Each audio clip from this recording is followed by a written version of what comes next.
Welcome back to our channel. నేను మీ మాదిరి.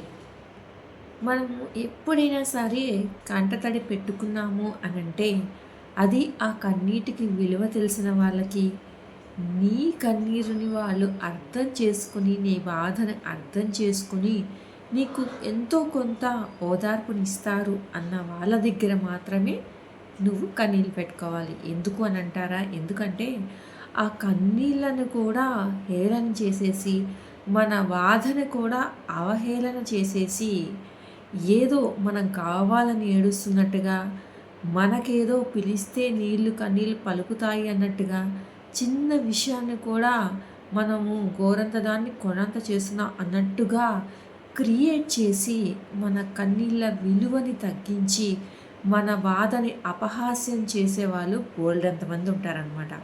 కాబట్టి ఎప్పుడూ కూడా కన్నీరు కాచేటప్పుడు వాటికి వాల్యూ ఎదుట వాళ్ళకి తెలుసా లేదా అని మీకు అవగాహన ఉన్న తర్వాత మాత్రమే మీ బాధని ఎక్స్‌ప్రెస్ చేయండి. కానీ ఎవరితో పడితే వాళ్ళ దగ్గర కన్నీళ్ళని పెట్టద్దు. మీరనొచ్చు అవి ఆగుతాయా? వచ్చేస్తాయని. కానీ మన ఎమోషన్స్‌కి విలువ లేని చోట మన ఎమోషన్స్ ప్రయోగించి,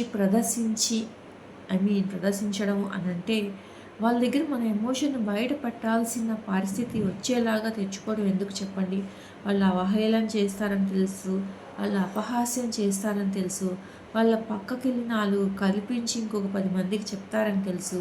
అలాంటప్పుడు పోయేది మన విలువే కానీ, మన పరువే కానీ ఇంకేం ఉండదు కదా! కాబట్టి అలాంటి వాళ్ళ దగ్గర జాగ్రత్తగా ఉండండి.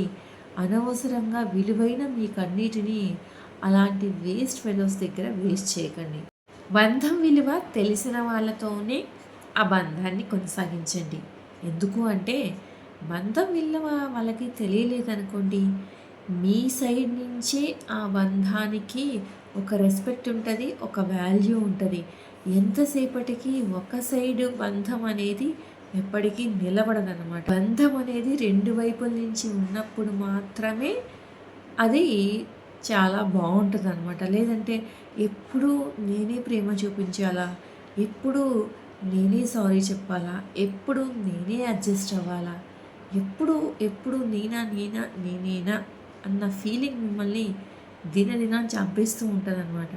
ఎప్పుడైతే ఒకసారి మీరు తగ్గితే, ఒకసారి వాళ్ళు తగ్గటం, ఒకసారి మీరు అర్థం చేసుకుంటే, మరోసారి వాళ్ళు అర్థం చేసుకోవడం, అలాగా 2 వైపుల నుండి రెసిప్రొకేట్ అయినప్పుడు, 2 వైపుల నుండి కూడా ఆ బంధం ఉన్నప్పుడు మాత్రమే అది బావుంది అని అనిపిస్తది. అది చాలా అందంగా ఉంది అని అనిపిస్తది. లేదంటే ఏదో మనము అనవసరంగా దానిలో ఇరుక్కుపోయామా, దీనిలో నుంచి బయటికి రాలేమా అన్న ఒక ఫీలింగ్‌లో మనల్ని చంపేస్తూ ఉంటదనమాట. అలాగే ఆశీర్వాదాలు కూడా మనస్ఫూర్తిగా, హ్యాపీగా వీళ్ళ ఆశీర్వాదం దొరికితే మనకి బావుంటది. మన లైఫ్ బావుంటది. వీళ్ళు ఎప్పుడు ఆశీర్వదించినా మనస్ఫూర్తిగా ఆశీర్వదిస్తారు. లోపలొకటి, బయటకొకటి అలా ఉండదు. లోపల కుళ్ళుతనం పెట్టుకొని బయటికి మంచిగా మాట్లాడరు, మంచిగా బయటికి బ్లెస్సింగ్స్ ఇవ్వరు అని ఎవరైతే అనిపిస్తారో అలాంటి వాళ్ళ దగ్గర మాత్రమే ఆశీర్వాదాలు తీసుకోండి. ఎందుకంటే ఆశీర్వాద బలం అనేది చాలా గొప్పదనమాట. కొంతమంది ఆశీర్వదిస్తే నిజంగా ఆ తదాస్తు దేవతలే కిందకొచ్చేసి తదాస్తు అనేస్తారా అన్నంత ట్రూత్‌ఫుల్‌గా, అన్నంత మనస్ఫూర్తిగా ఇస్తూ ఉంటారనమాట. కానీ కొంతమంది ఉంటారు లోపలంతా కుళ్ళే, బయటకు మాత్రము ఏదో మేకవన్నిన పులిలాగా ఒక తోలు అనేది కప్పేసుకొని, మంచి అనే తోలు కప్పేసుకొని తిరుగుతూ ఉంటారనమాట. అలాంటి వాళ్ళ ఆశీర్వాదాలు మనకి ఫలించవనమాట. మీరనొచ్చు వాళ్ళ లోపల ఏమనుకుంటున్నారో మనకు ఎలా తెలుస్తుంది? బయటకి తెలియదు కదా అని. కానీ ఎంతో కొంత ఒక మనిషి మీద మనకు అవగాహన ఉంటుంది కదా! వీళ్ళు ఏదన్నా ఆశీర్వదించారంటే మంచిగా జరుగుతుంది. వీళ్ళు చాలా మంచి వ్యక్తులు అని చెప్పేసి అలా ఒక అవగాహన ఉన్న వాళ్ళ దగ్గర ఆశీర్వాదాలు తీసుకోండి ఎప్పుడైనా. ఇదండి ఈరోజు వీడియో.